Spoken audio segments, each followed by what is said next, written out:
What's going on, guys? Welcome back to the channel. This is Greg with Buyer Build. This is my 718 Spyder, and we're continuing on the mod journey.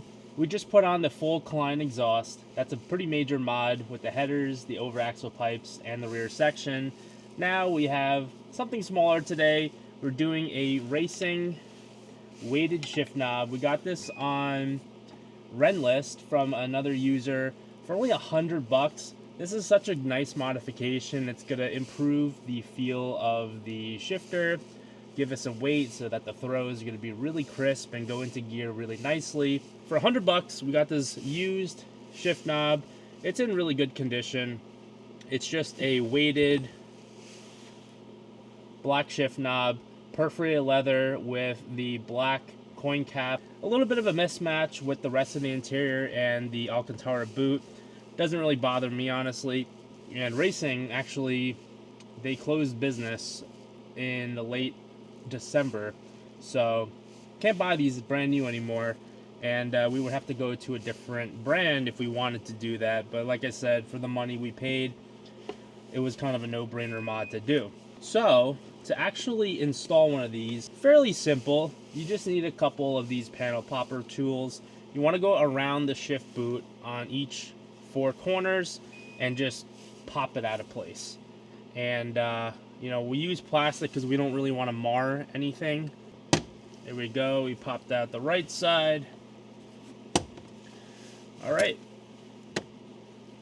and now we have the shift boot nice and loose.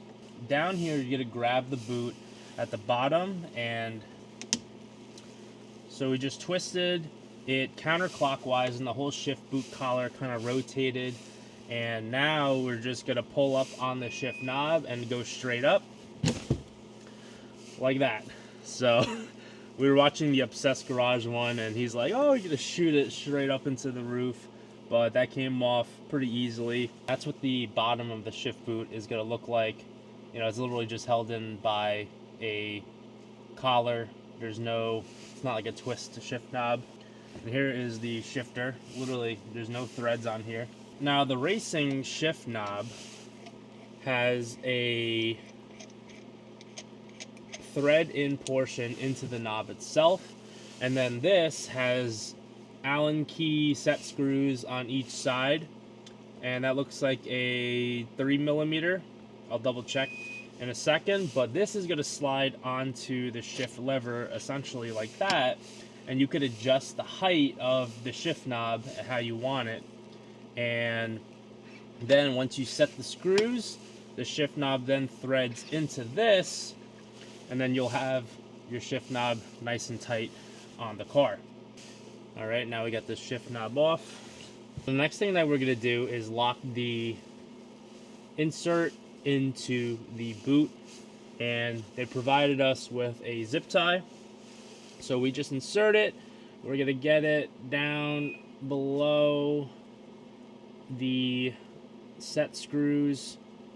I think right there is good. So now we have the shifter insert zip tied from the inside of the boot so that we still have visual to all the set screws. Perfect. All right, so we'll grab that shift knob, start throwing it in.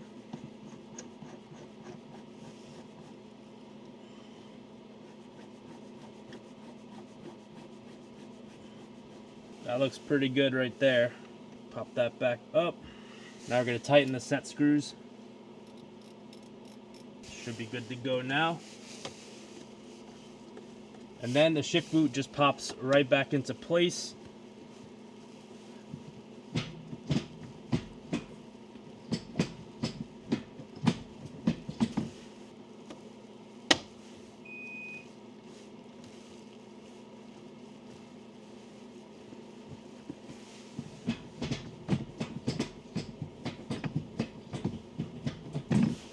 That is it, our finished product.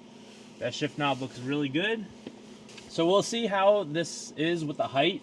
If we decide we want to raise the shift knob, we absolutely can. Just, it's all personal preference. If you're just street driving the car or tracking the car, Usually if you want to do faster shifts, you kind of get it a little bit higher so it's closer to your hand on and off the wheel. I think it looks great. The perforated leather on the Alcantara, for some people, it might be a total mismatch, but again, I'm buying this stuff used, and you can't get Raceseng brand new anymore, so I'll just have to live with it.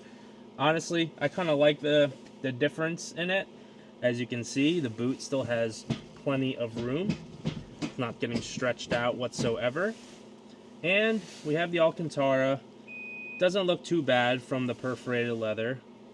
I think the shift knob itself with the coin cap and the machined finish of the shift logos, I think it looks nice. It actually matches the interior trim, and it definitely feels good having that weight to it in each shift. So there's only one way to find out and go for a drive and really enjoy it, but like I said, for $100 you can't beat it.